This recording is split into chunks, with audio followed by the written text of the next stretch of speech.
avoir réveillés. Merci de nous accorder ce dimanche 7 juin 2020. Que toute la gloire te revienne. Seigneur, je bénis tous ceux-là qui sont en train de suivre cette parole. Que cela apporte quelque chose dans leur vie. Parce que ta parole nous redonne la vie. Ta parole nous guérit et nous soutient, nous console. Soyez bénis, vous tous qui êtes là, qui entendez cette parole en ce moment, et que la gloire revienne à notre Dieu. Amen.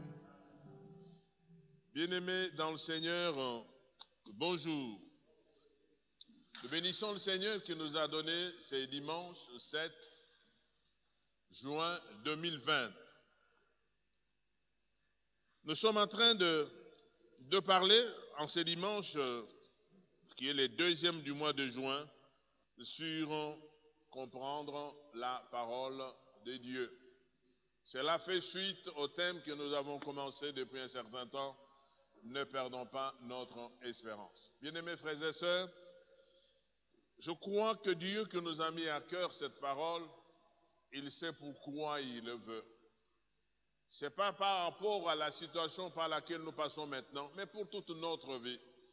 Parce que celle-ci, celle qui est de cet état peut passer, mais le reste de notre temps, nous sommes appelés à continuer à compter sur le Seigneur. Et sur cette parole, nous sommes partis de Romains, chapitre 10, verset 17. Il dit que la foi vient de ce qu'on entend. Ce qu'on entend vient de la parole du Seigneur. Mais nous avons vu tout au long de ces exhortations, il est vrai que nous pourrons entendre, mais pour que la foi devienne foi, il faut qu'elle soit mise en action.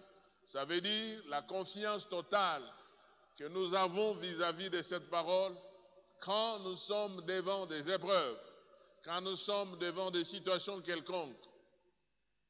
Nous avons vu Jésus lui-même dire à ses disciples, les gens qui étaient avec lui, il dit, homme de peu de foi. Ou encore, où est votre foi? Ou ayant vu leur foi. Et surtout ce qui m'intéresse, c'est cette femme syro-phénicienne à laquelle Jésus a dit, femme, ta foi est grande. C'est par rapport aux actions que nous posons que notre foi est évaluée. Et nous avons vu que cette foi peut être conduite à avoir des obstacles. Si nous les surmontons, nous sommes agréables à Dieu.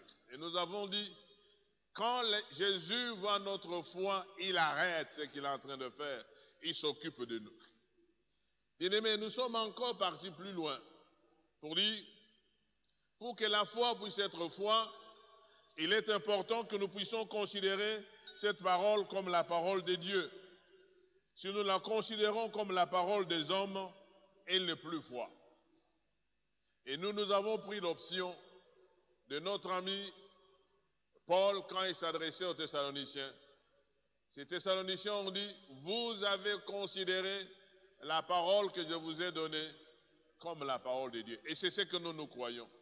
Que cette parole, c'est la parole de Dieu. Qui est là pour nous corriger, nous convaincre, nous instruire, pour que nous puissions aller de l'avant. Nous avons insisté que si nous considérons cette parole comme la parole de Dieu, Dieu lui-même, il est derrière cette parole. Il veille. Et nous avons pris le mot veiller en anglais, watch, pour dire il est comme les gardiens, la sentinelle. Une sentinelle en anglais, on l'appelle watchman. Ça veut dire quelqu'un qui veille. Il est comme la sentinelle pour enfin voir, est-ce que ma parole, elle est exécutée? Et lui-même dit, sa parole ne peut jamais rentrer auprès de lui sans que ça puisse produire des fruits. Donc, si Dieu le dit, mais nous avons également dit que cette parole doit être comprise. Parce que c'est une parole que Dieu nous a adressée. Celui qui connaît ce qu'il veut. Ce n'est pas à nous de l'interpréter. Et nous sommes partis de Matthieu, je voudrais bien insister là-dessus, dans le livre de Matthieu, dans la parole du semeur que le Seigneur a adressée et lui-même a pu expliquer, Matthieu chapitre 13, nous avons pris le verset 19. Voilà ce que le Seigneur dit dans le verset 19. Nous sommes dans Matthieu 13, 19. Lorsqu'un homme écoute la parole du royaume et ne la comprend pas, le malin vient et enlève ce qui a été semé dans son cœur.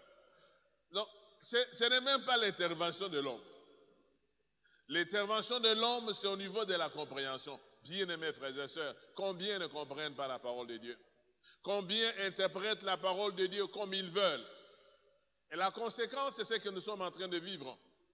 Le malin vient de lui-même, enlève cette parole qui était semée dans le cœur. On nous prêche tous les jours.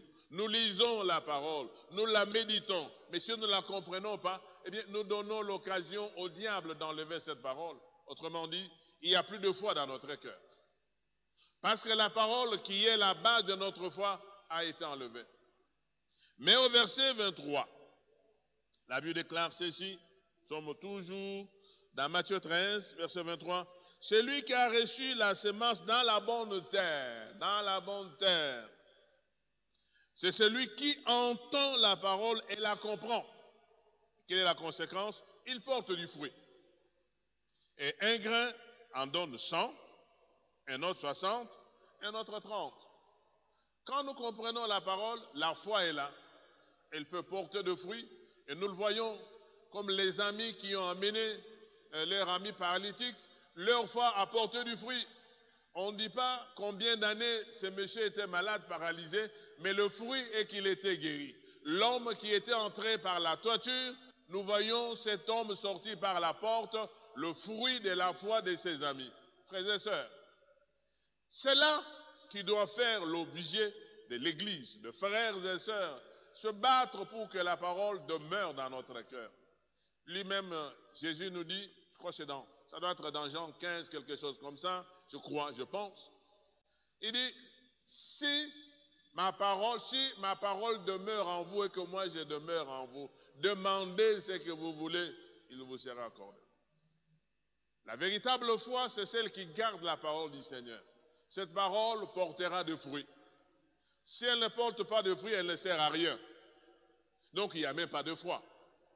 Voilà pourquoi nous avons dit, alors pour arriver à comprendre, ce n'est pas parce que nous lisons, mais il y a le Saint-Esprit qui doit nous expliquer. Mais pour que le Saint-Esprit nous explique, il faut qu'on le connaisse. Il faut qu'on sache comment il intervient. Nous avons vu le cas de Philippe. L'ange lui a dit, va, lève-toi, va du côté du désert. Et puis pendant qu'il était en train de marcher, l'Esprit lui dit, approche-toi de ce char. Bien aimé, c'est là également la grande difficulté. Comment comprendre l'Esprit? Nous l'avons déjà dit, si on est habitué à entendre l'Esprit, on le saura. Pierre aussi la même chose. Pendant qu'il était en prière, il a vu des choses auxquelles il n'était pas habitué. Mais l'Esprit lui dit, non, c'est moi. Lui dit, non, ça je n'ai jamais fait. Et subitement, il entend des gens qui les cherchent. Et l'Esprit lui dit, va, n'hésite pas, c'est moi qui t'envoie. Et il est parti chez Corneille, parce qu'envoyé par le Saint-Esprit. Et nous voyons, quand il est parti, ça porte de fruits. Toute une maison, les gens de Corneille et ses amis, ils ont été remplis du Saint-Esprit. Ils ont reçu le message du Seigneur. Alors voilà pourquoi nous avons dit, en dehors de l'Esprit, nous avons des techniques que les hommes de Dieu, les différents chercheurs bibliques ont mises en place, que nous devons suivre pour comprendre. Parce que cette lettre, qui est la Bible, nous est adressée et c'est Dieu qui connaît les contenus. Et nous avons dit que dans cette lettre, il y a des histoires. Les histoires bibliques, il y a les paraboles, il y a les livres de sagesse. Et la manière de comprendre toutes ces choses, ce n'est pas de la même manière. Il faut certaines études. Là, je voudrais que vous ne puissiez pas avoir peur pour dire, mais alors faudra-t-il étudier pour comprendre? Non. La familiarité avec la Bible, quand nous la lisons, demandant au Saint-Esprit, nous l'avons déjà fait voir, qu'il nous enseignera lui-même, il nous aiderait. Nous avons déjà commencé à voir comment est-ce qu'on peut arriver à comprendre. Au courant de la semaine, j'ai parlé de l'observation, de l'interprétation, et j'ai dit l'interprétation, c'est basé sur une grande science théologique qu'on appelle l'herméneutique. Nous n'allons pas revenir là-dessus. Et nous avons vu maintenant l'application de cette parole dans notre vie. Et je vous ai dit que cette interprétation, ça dépendra d'un livre à l'autre. Si c'est un livre historique, l'interprétation ne sera pas la même.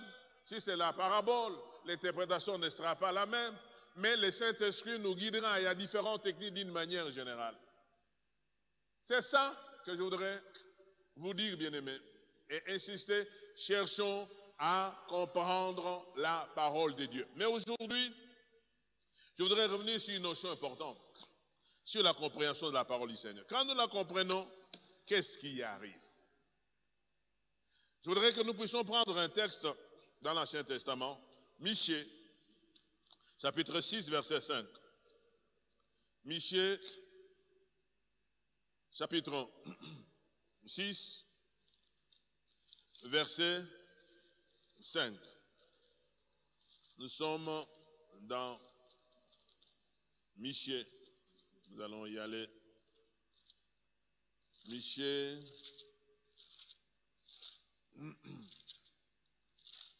chapitre 6, verset 5.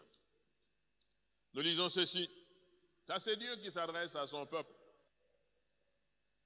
Vous allez voir, le verset qui m'intéresse, ce n'est pas les 3, mais les 5, mais je relirai le verset 3 d'abord. Vous voyez, Dieu qui s'inquiète pour son peuple. Le verset 3. Mais notre verset, c'est le verset 5.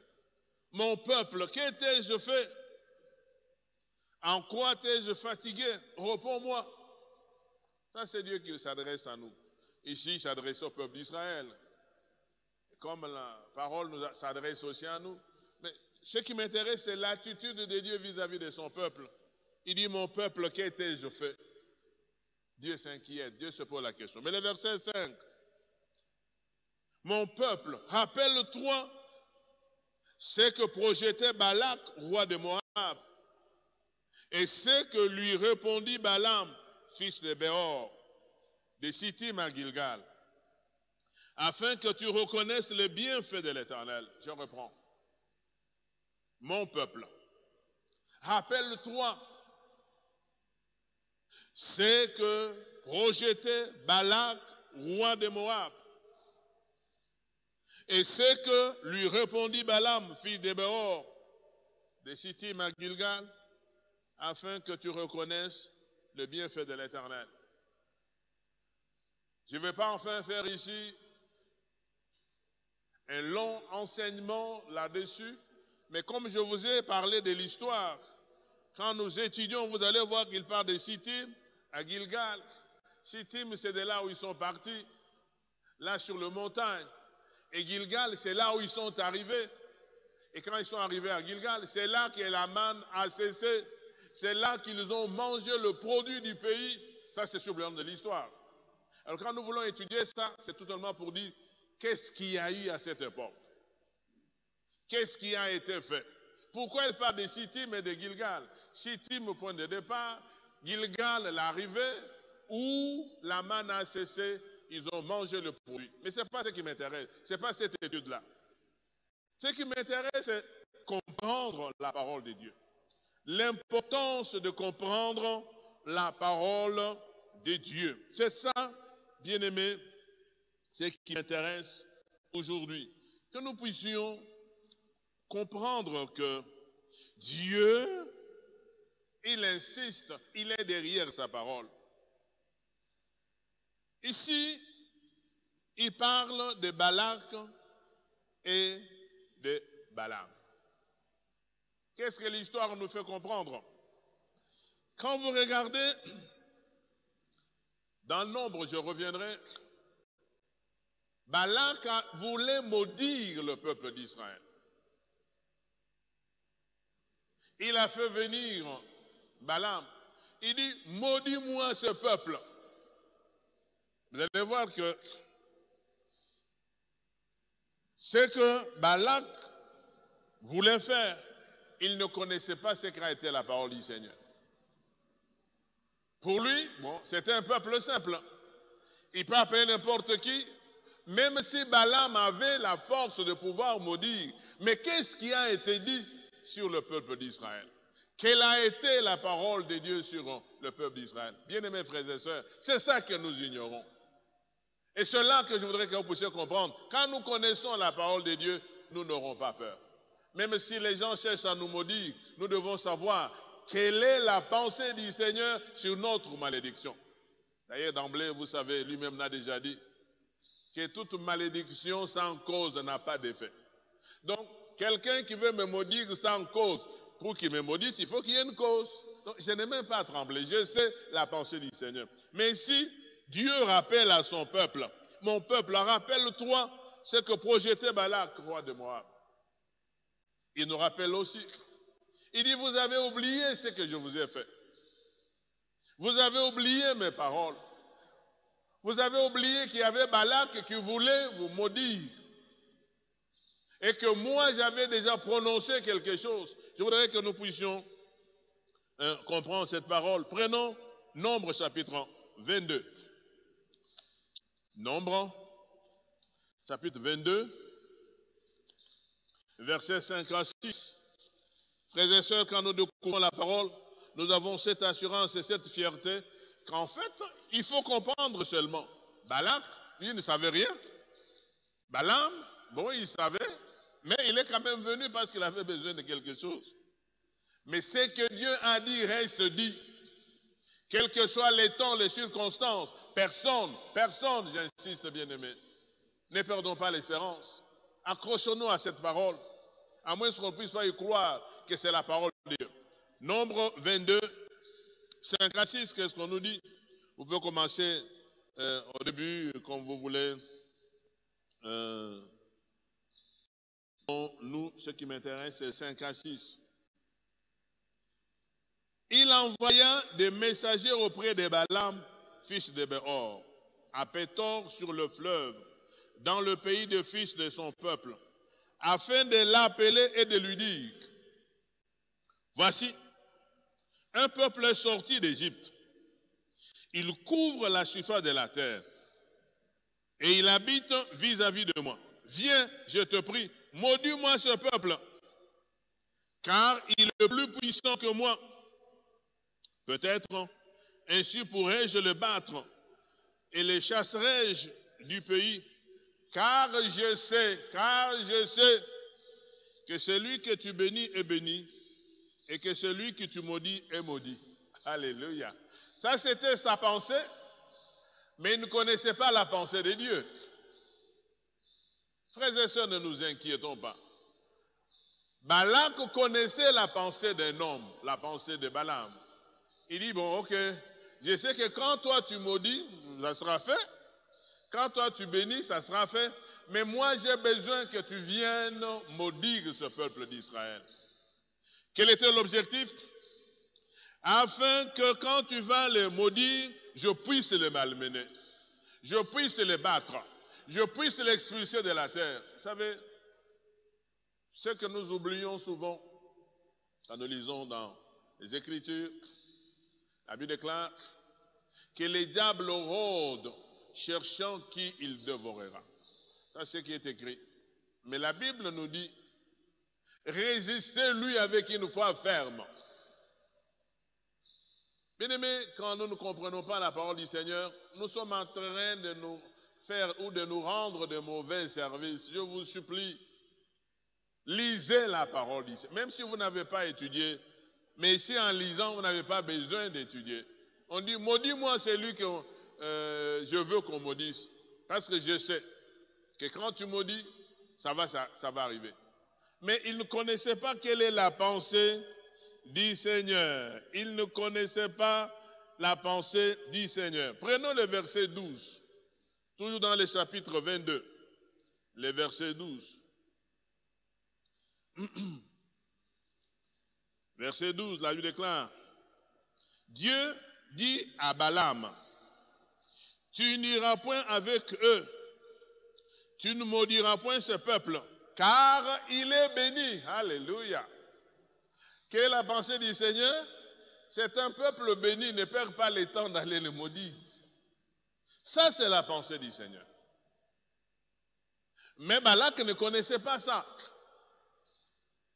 Frères et sœurs, quand nous ne connaissons pas, nous pouvons nous agiter. Mais c'est important de connaître. Ici, on n'a même pas besoin de faire des analyses. Balak appelle Balaam. Viens, maudis-moi ce peuple. Balak connaissait les capacités de Balaam, mais il ne connaissait pas la pensée de Dieu sur ce peuple. Et Balaam accepte, mais Dieu lui dit, attention, ne pars pas. Ce peuple, c'est un peuple béni, tu ne peux rien faire. Frères et sœurs, quand nous ne connaissons pas la pensée du Seigneur, nous pouvons tout faire. Il est important que nous puissions découvrir en tout lieu, en tout moment, sur ça, quelle est la pensée du Seigneur. Mais malgré cela, Balaam est quand même parti. Il est parti. Le verset 12 est très clair, bien-aimé. Dieu dit à Balaam, Dieu dit, pas un ange. Dieu dit à Balaam, tu n'iras point avec eux, tu ne maudiras point ce peuple, car il est béni, ne perds pas le temps. Là, il pose la question, est-ce que Balaam est parti, oui ou non? C'est la situation de nous-mêmes. Même en connaissant la parole du Seigneur, nous faisons ce que nous voulons. Et quand il n'y a pas de résultat, ne nous étonnons pas. Dieu lui dit, ne pars pas, c'est un peuple qui est déjà béni. Ce qu'il dit là, ça ne portera pas de fruits. Frères et sœurs, il était parti, Balaam était parti malgré ce que Dieu avait dit. Eh bien, moi, personnellement, voilà comment je conclus. C'est comme si lui-même ne comprenait pas la parole de Dieu. Quand il ne comprenait pas, il s'est levé, il est parti. Mais au risque de sa vie, nous allons lire un texte. Vous savez, parfois, quand nous ne comprenons pas, c'est risquant. La Bible déclare, telle voie paraît droite à un homme, mais son issue, c'est la mort. Frères et sœurs, il est important que nous cherchions à connaître la parole. Et comme je vous l'ai dit, quand nous lisons un texte, la Bible s'explique par la Bible. Les versets suivants, les versets avant 12, c'était pour aller maudire. Mais le verset 12 nous dit qu'il ne faut pas aller parce qu'il est béni. Et les versets qui suivent, Balaam, malgré ça, il est parti. Mais il ne savait pas ce qu'il attendait. Quand nous ne comprenons pas la parole du Seigneur, nous exposons notre vie au risque. Et ce n'est même pas le risque de l'autre personne, nous-mêmes. Lisons avec vous. Il était parti au risque de sa propre vie. Nombre 22, nous lirons de 22 à 33. C'est un peu long, mais c'est pour qu'on comprenne. Nombre, chapitre 22, versets 22 à 33. Retenez 12. Dieu a dit à Balaam, tu n'iras point avec eux. On n'a pas besoin ici d'être théologien pour comprendre. Quelle est la pensée de Dieu? Tu n'iras pas. Tu ne maudiras pas parce que c'est un peuple qui est déjà béni. Mais malgré ça, il est parti. Lisons Nombre 22, 22 à 33. On va aller doucement, doucement. La colère de Dieu s'enflamma parce qu'il était parti. Vous comprenez, n'est-ce pas? Dieu lui a dit ne pars pas, mais il est quand même parti. Il est parti. Il est parti. Il est parti. Mais la colère de Dieu s'enflamma parce qu'il était parti. Et qu'est-ce qu'il y a eu? Et un ange de l'Éternel se plaça sur le chemin pour lui résister. Frères et sœurs, quand nous ne comprenons pas, nous ne savons pas sur ce qui est notre chemin. Un ange du Seigneur s'est placé sur le chemin de Balaam parce qu'il est parti sans l'accord de Dieu. Il n'avait pas compris ce que Dieu lui a dit. Et l'ange ne s'était pas placé pour le bénir, mais pour lui résister. Quand nous lisons les Écritures, il dit que l'ange de l'Éternel campe autour de ceux qui les craignent pour les arracher du danger. Mais cet ange ici, ce n'était pas pour le bénir. C'est parce qu'il n'avait pas compris la parole. Cet ange était là pour lui résister. Bien-aimés frères et sœurs, lui, il a entendu la parole du Seigneur. Voilà les dangers que nous courons. Quand nous entendons la parole de Dieu, nous faisons ce que nous voulons. On ne sait pas ce qui est sur notre chemin. Et quand ça arrive, oh non, la première des choses, c'est aller pour la délivrance. C'est la sorcellerie. Et ce sont les messages qu'on donne maintenant à travers le monde. Nous ne savons pas, est-ce que nous avons entendu la parole et nous n'avons pas obéi. La première des choses, mais tout ne va pas dans ma vie. Tout est bloqué. Mais il y a un ange qui était là, envoyé par Dieu, parce qu'il n'avait pas compris la parole de Dieu. Il dit, ne pars pas. La colère de Dieu s'enflamma parce qu'il était parti. Et l'ange de l'Éternel se plaça sur le chemin pour lui résister. Balaam était monté sur son ânesse et ses 2 serviteurs étaient avec lui. Très bien. L'ânesse vit l'ange de l'Éternel qui se tenait sur le chemin. Vous savez, quand nous n'obéissons pas, on ne voit pas. Même les bêtes peuvent voir, autrement dit. Il y a même des choses les plus simples de la vie qu'on peut voir, mais à cause de la désobéissance, on ne pourra pas le voir. Quand une bête doit voir, c'est compliqué. Pourquoi lui n'avait pas vu? C'est parce qu'il n'avait pas compris la parole de Dieu. Oh, mais j'ai prié, je ne vois rien, frère. Comment vous verrez parce que vous êtes désobéissant? Vous ne comprenez pas la parole du Seigneur. Comment vous verrez? La Bible déclare, c'est par ta lumière que j'aurai la lumière. Et n'oubliez pas ce que nous avons dit, que ta parole est une lampe à mes pieds et une lumière sur mon sentier. Mais si tu as désobéi à cette parole, comment la lumière va être lumière? Frères et sœurs, c'est ça ma lutte. Mieux vaut comprendre que ne pas comprendre. Quand nous comprenons, nous pouvons nous battre pour dire, Seigneur, ici tu as dit, mais je ne comprends pas, je ne suis pas à mesure de faire ça. N'oubliez pas ce que nous avons vu, nous marchons par la foi et non par la vue. La vue, c'est les sensations. Nous sentons aussi tout ce que nous pouvons sentir. Et c'est à ce moment-là que nous sentons, que nous revenons à la parole pour ne pas marcher selon ce que nous sentons, mais pour marcher selon ce qui est écrit. Je dis, Seigneur, dans mon corps, je sens ça. Dans mes pensées, tout ce qui se passe actuellement, la haine, les divisions, c'est dans la sensation du corps. Comment pouvons-nous éviter cela? C'est revenir au Seigneur. Balaam savait ça, mais il n'avait pas obéi.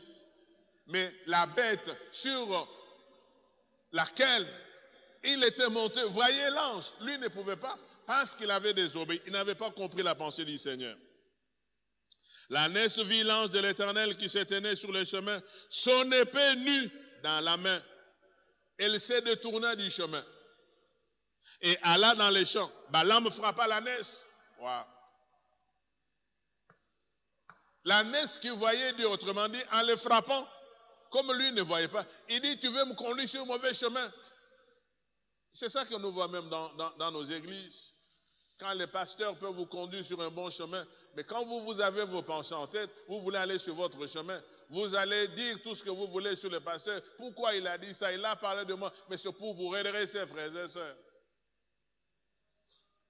C'est comme Balaam monter sur l'ânesse, mais l'ânesse voit.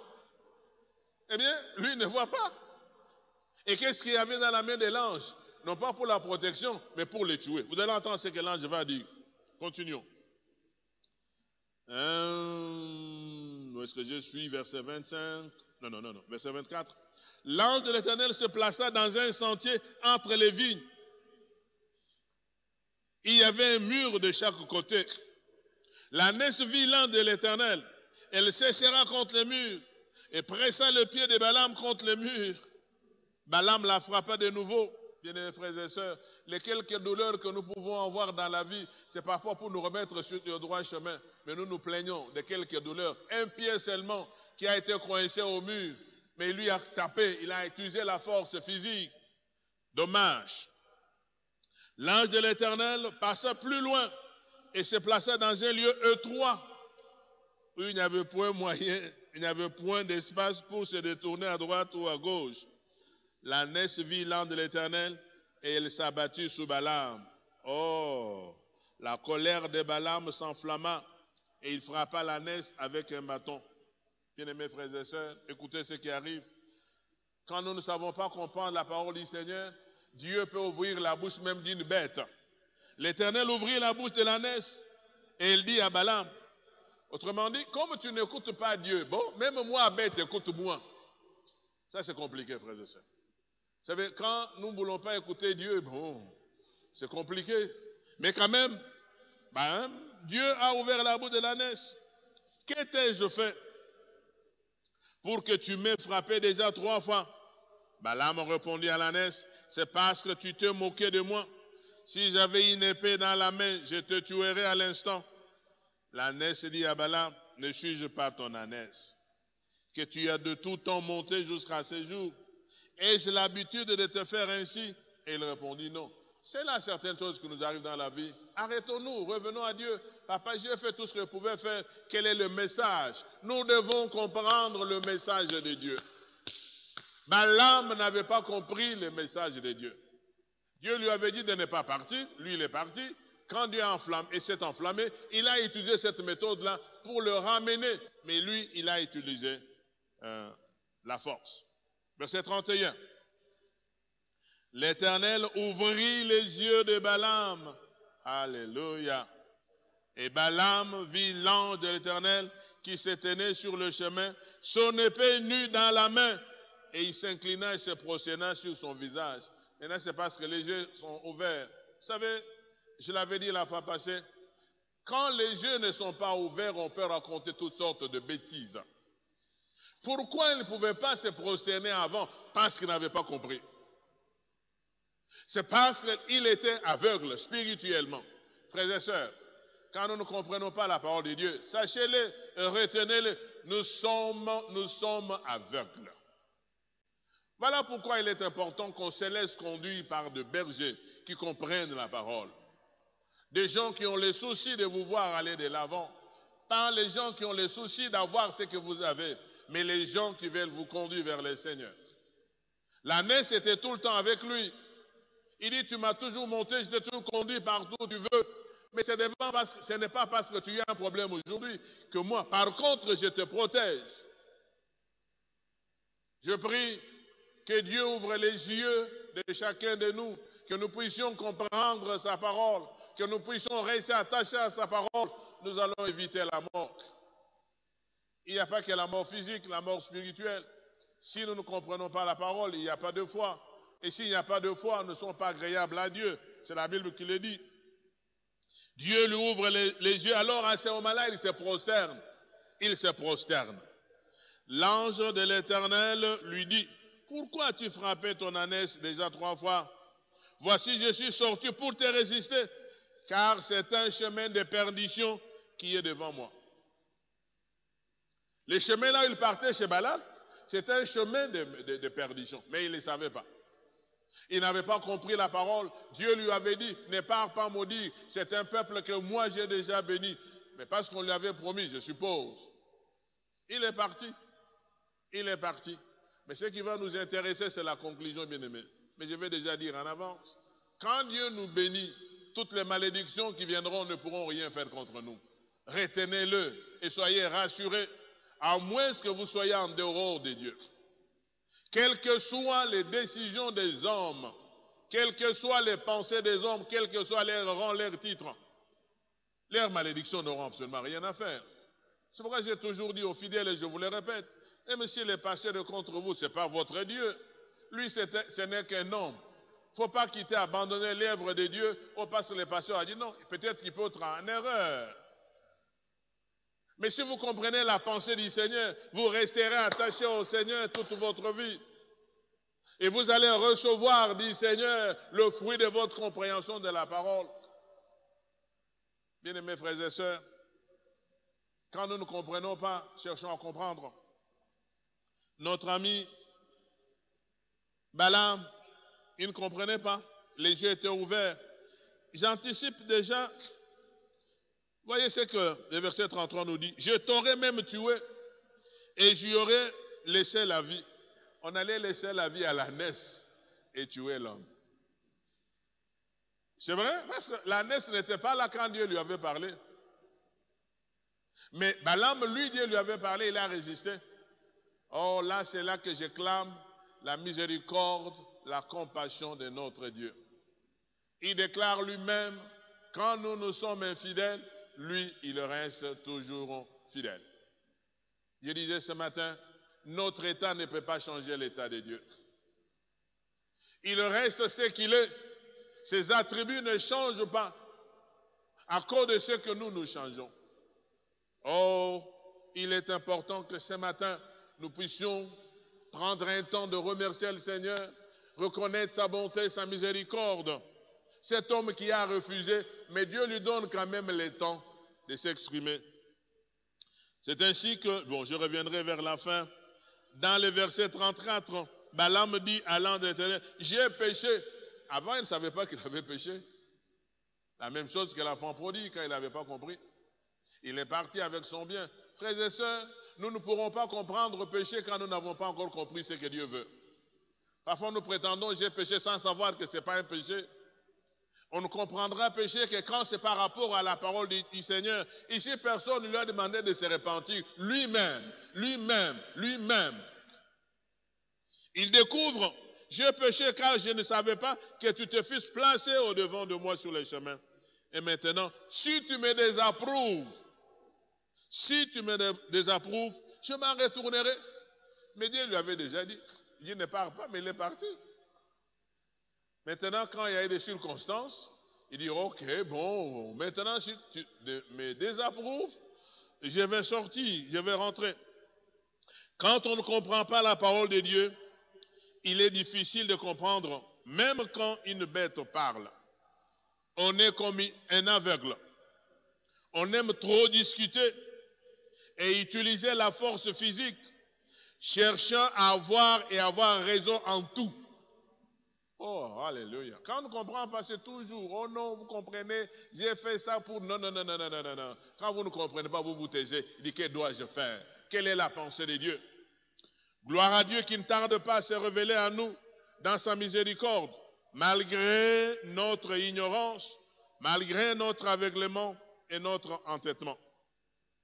Il a ouvert les yeux de Balaam, comme nous avons dit, qui a compris, et Balaam est revenu à la raison. Chose impossible avant qu'il ait compris. Bien-aimés frères et sœurs, nous ressemblons aussi à Balaam avant que nous ayons compris la pensée du Seigneur. Nous pensons avoir raison, nous discutons, nous tapons sur la table, nous minimisons et menaçons ceux qui nous parlent. Nous les traitons selon ce que nous croyons être vrai, oubliant que nous courons devant notre perdition, comme ça a été le cas de Balaam.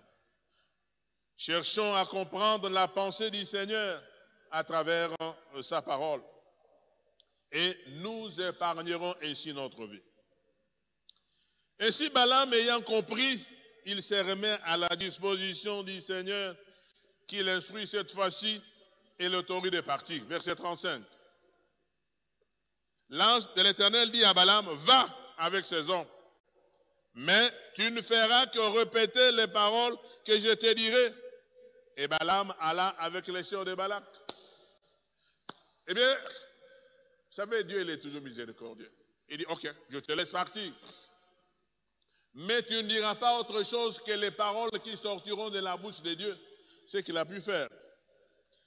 À son arrivée, il n'a plus obéi à Balak. Il confesse plus les paroles de Dieu que de faire la volonté de Balak qu'il avait invité pour maudire le peuple d'Israël. Gloire à Dieu. Cette fois, il a obéi. Il arrive, il ne fait pas ce que Balak lui demande. Lisons, on va lire quelques versets. Prenons Nombre, chapitre 23, versets 7 à 10. Vous pouvez lire tous ces chapitres vous-même à la maison, quand vous aurez le temps. Mais en fait, vous êtes à la maison. Hein? Nombre 23, 7 à 10, nous lisons. Balaam prononça son oracle et dit, Balak m'a fait descendre d'Aram. Le roi de Moab m'a fait descendre de montagne de l'Orient. Viens, maudis-moi Jacob. Viens, sois irrité contre Israël. Écoutez, verset 8. Comment maudirai-je celui que Dieu n'a point maudit? Alléluia. Rappelez-vous la parole de Dieu. Il ne part pas maudit parce que j'ai déjà béni. Mais non, il dit, comment maudirai-je celui que Dieu n'a point maudit? Donc, si Dieu ne t'a pas maudit, il ne faut pas ces histoires que vous racontez, vous écoutez, oh, les malédictions des familles, frères et sœurs. Oublions cette histoire. Ça me dérange, c'est tout le temps, oh, malédiction de famille, les liens de famille. Mais depuis que vous les liez, votre vie n'a pas changé. Revenons à la parole du Seigneur. C'est que Dieu, si tu es un peuple béni, tu es béni. Et cela s'arrête là. Nous courons de lieu en lieu. Non, les liens de famille. Bon, il faut qu'on nous délivre. Non. Si Dieu t'a déjà libéré, eh bien, tu es libéré. Comment serais-je irrité quand l'Éternel le point irrité? Je le vois du sommet des rochers. Je le contemple du haut des collines. C'est un peuple qui a sa demeure à part et qui ne fait point partie des nations. On peut compter la poussière de Jacob et dire le nombre du quart d'Israël, que je meurs de la mort de juste. Les versets 11 et 12. Que m'as-tu fait? J'étais pris pour maudire mon ennemi, et voici tu le bénis. Il répondit et dit, n'aurais-je pas soin de dire ce que l'Éternel met dans ma bouche? Alléluia. C'est ça que nous devons dire. Ne dire, ne faire que ce que l'Éternel a mis dans la bouche. Ici, il a compris. Lisons les versets, est-ce que je suis 18. 18 à 24. Ici, je vais seulement vous faire voir que quand il a compris, il a changé. Il était appelé pour maudire, maintenant il ne maudit pas, parce qu'il a compris. Mais lui, il était parti pour maudire.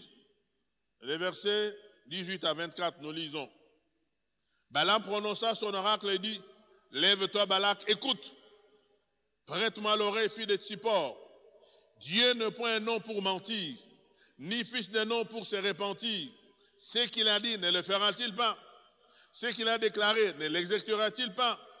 Voici, j'ai reçu l'ordre de bénir. Il a béni, je ne le revoquerai point. Il n'aperçoit point d'iniquité en Jacob. Il ne voit point d'injustice en Israël. L'Éternel, son Dieu, est avec lui. Il est son roi, l'objet de son allégresse, etc., etc. C'est maintenant qu'il a compris. Maintenant, posons la question. Quand il est parti de chez lui, c'était pour aller exécuter les ordres de Balak ou des ordres de Dieu. Il était parti pour exécuter les ordres de Balak pour maudire. Bien que Dieu lui ait dit que ce que moi j'ai béni, personne ne peut le maudire. Maintenant lui-même, il le répond. Il dit, j'ai reçu l'ordre de bénir. Je ne peux pas maudire. Et il est fait devant Balak parce qu'il a compris. Bien-aimés frères et sœurs, lisons encore quelques versets, on va terminer. Les versets 25 à 26. Balak dit à Balaam, ne le maudis pas, mais du moins ne le bénis pas. Balaam répondit et dit à Balak, n'étais-je pas parlé ainsi? Je ferai tout ce que l'Éternel dira. Balak dit à Balaam, viens donc, je te mènerai dans un autre lieu, peut-être Dieu t'ouvrira-t-il bon, que de là tu le maudisses, tu maudis ce peuple. Voilà ce qui est important. Ne le maudis pas au moins, ne le bénis pas. Donc Balak aussi change. Il dit, bon, il ne faut pas les maudire, mais il ne faut pas aussi les bénir. Laissez-les comme ça. Et lui dit, non. Moi, je ne ferai que ce que Dieu m'a demandé de faire. Terminons. Chapitre 24, versets 2 à 4. 24, 2 à 4. Balaam leva les yeux et vit Israël camper selon ses tribus. Alors l'esprit de l'Éternel, l'esprit de Dieu, fut sur lui. Balaam prononça son oracle et dit, parole de Balaam, fils de Béor, parole de l'homme qui a l'œil ouvert, parole de celui qui entend les paroles de Dieu, de celui qui voit la vision du Tout-Puissant. Ça, ce n'est qu'après, bien-aimés frères et sœurs, voilà quand nous comprenons comment les choses peuvent changer. Bien-aimés frères et sœurs, si nous revenons à Michée 6,5, le Seigneur rappelle les souvenirs de son peuple en disant, quand Balak voulait vous maudire par Balaam, avez-vous été maudit? C'est ça dans Michée qui veut leur dire. Il dit, ne vous inquiétez pas, ne prenez pas une attitude négative. Rappelez-vous que Balaam venait pour vous maudire sur demande de Balak, mais vous n'avez pas été maudit. Pourquoi voulez-vous être rebelle? Pourquoi voulez-vous vous retirer de moi? Même si vous n'étiez pas là et que vous n'aviez même fait aucune prière d'intercession, j'étais derrière ma parole pour l'accomplir. C'est ce que Dieu veut rappeler à Israël dans Michée. Il dit, personne, et nous sommes d'accord avec vous, pendant qu'ils étaient là, ils ne savaient même pas que Balaam était convoqué pour le maudire. Ils ne savaient pas.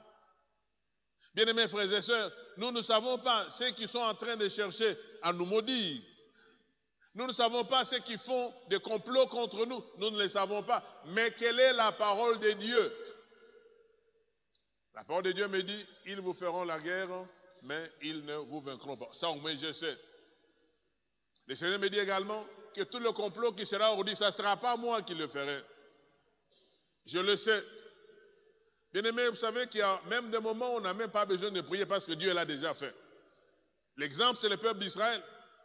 Ils ne savaient pas que Balak et Balaam étaient en complot pour le maudire. Mais il était derrière sa parole. Il faut que nous puissions arriver à reconnaître les bienfaits de Dieu et continuer à compter sur lui au lieu de nous décourager. C'est là l'objectif que je poursuis. Ne perdons pas notre espérance. Découvrons les promesses de Dieu.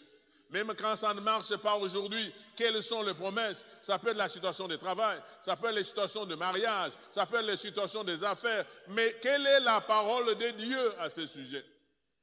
Et si nous comprenons ça, nous n'allons pas nous battre. Quand Dieu nous rappelle dans Michée, il dit, mais quand Balaam était là pour vous maudire, est-ce que vous étiez là? Et pourquoi vous pleurez? Est-ce que vous étiez là? Il y a des choses qui se font. Vous n'êtes pas là, je reprends ces versets. Qu'est-ce qu'il dit?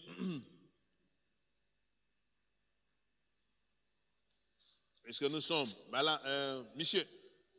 Mon peuple, rappelle-toi ce que projetait Balak, roi de Moab, et ce que lui répondit Balaam. Je crois maintenant vous comprenez. En lisant ici, vous ne comprenez pas au départ. Mais ici, c'est pour dire, mais attendez, Balaam voulait vous maudire. Je demande de Balak, vous n'étiez pas là, je vous ai protégé. Et quand nous revenons au verset 3, mon peuple, qu'ai-je fait? En quoi t'ai-je fatigué? Réponds-moi. Cette prière, Dieu nous l'adresse aussi, cette demande, pendant que nous voulons nous décourager. Il y a des situations que lui-même a pris en charge, sans que nous puissions même intercéder. Frères et sœurs, si nous comprenons ça, nous serons les hommes les plus heureux. C'est ce que Josué a aussi rappelé au peuple d'Israël. Je suis vers la fin. J'ai déjà débordé de 5 minutes, mais j'attends vers la fin. Josué, chapitre 23. Verset 14. Josué, chapitre 23, verset 14.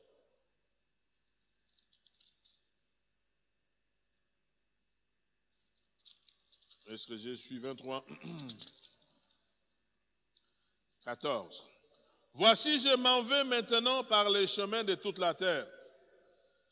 Reconnaissez de tout votre cœur et de toute votre âme qu'aucune de toutes les bonnes paroles prononcées sur vous par l'Éternel votre Dieu n'est restée sans effet. Toutes se sont accomplies pour vous. Aucune n'est restée sans effet. Alléluia. Il rappelle à ses peuples, il dit, voilà, tout ce que Dieu a dit, toutes les paroles ont été accomplies. Frères et sœurs, cherchons à comprendre la parole de Dieu. Quand il dit, il exécute. Pas une partie, mais tout. C'est cela que je voudrais aussi vous rappeler. Découvrons la parole de Dieu. Comprenons-la avec sincérité et confiance.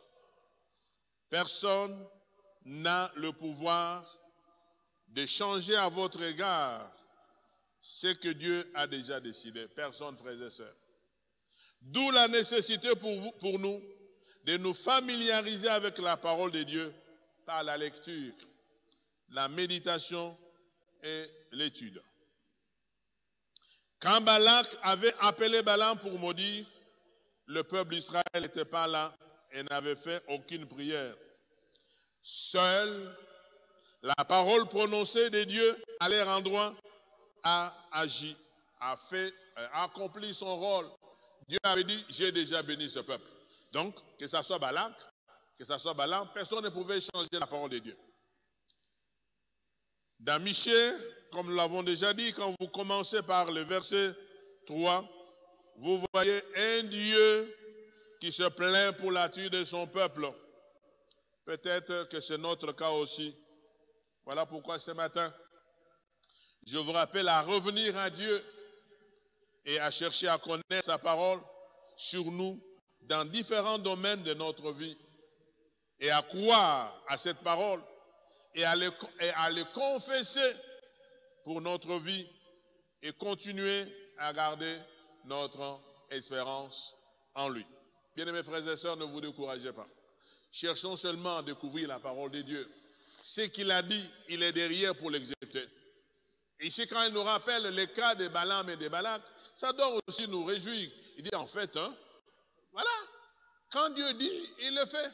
Et quand il veut nous rappeler, bon, ça veut dire qu'il veut que nous puissions tenir sur nos gardes. Il est fidèle, il ne change pas, il nous aime, il cherche notre bien.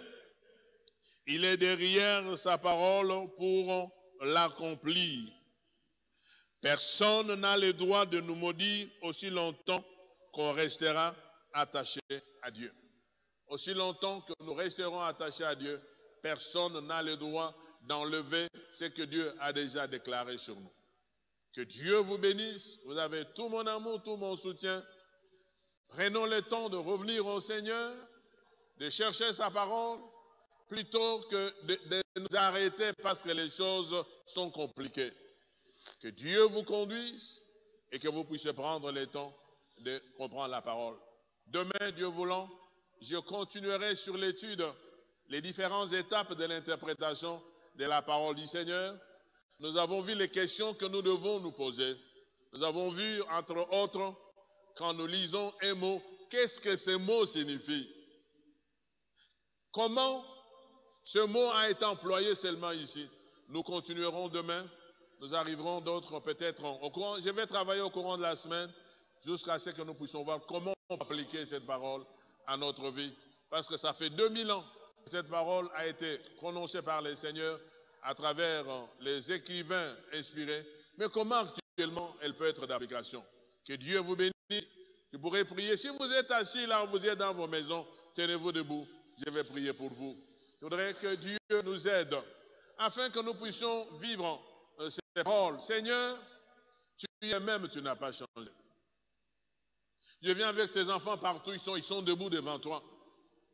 Papa, si tu as pu changer Balaam, les pensées qu'il avait, c'est parce que ta parole était que ce peuple est béni.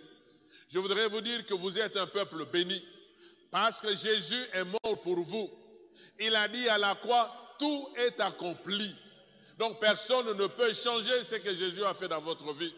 Les difficultés ne changeraient pas votre vie. Les problèmes ne changeraient pas votre vie. Mais seule la parole du Seigneur qui est là. Dites au Seigneur, tu as dit tout est accompli.